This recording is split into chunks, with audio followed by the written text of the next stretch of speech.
今日咧同大家講嘅話題咧就係點解一唱歌就會有啲口水湧出嚟，尤其喺人哋面前唱歌嘅時候咧特別多㗎喎。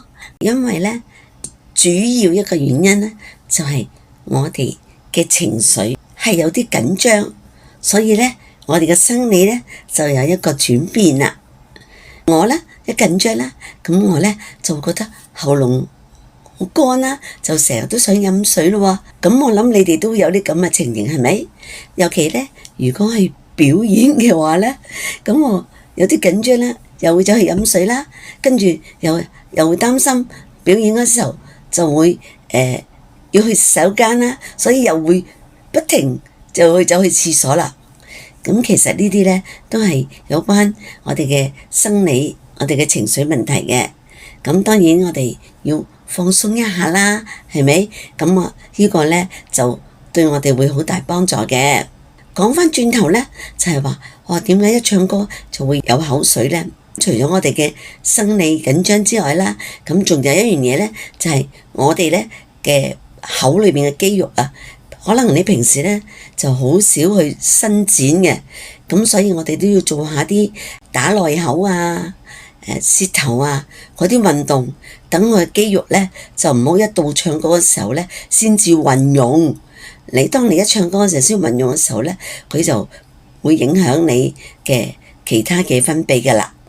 咁我哋做啲咩運動咧？譬如我哋多啲去掀下口蓋啦。我哋去伸下脷啦，呢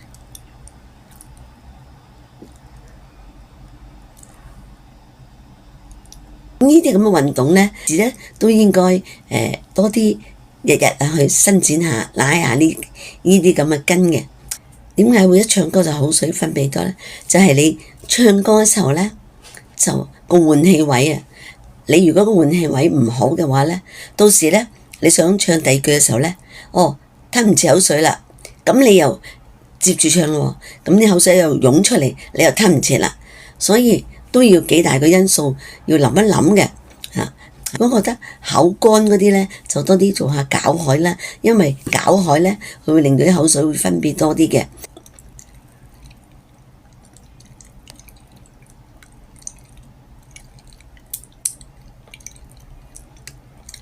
撅下嘴啦。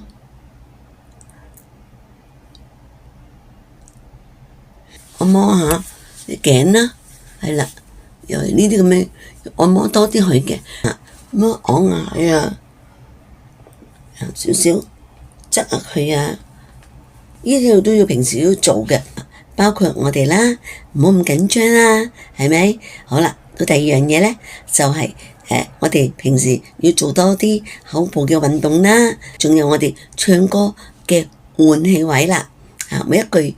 邊度換氣？唔好話鍾意就換氣，唔鍾意就一條氣，咁變咗我哋自然分泌嘅，你係嚟唔切去吞嘅，咁就變咗啲口水好多湧出嚟啦。我哋唱歌又唔好令到口水乾，亦都唔好冚冚聲湧出嚟。平時做下呢啲運動，咁都會有幫助嘅。因為我哋唱歌好舒展，好開心，越唱越好。關注我喲。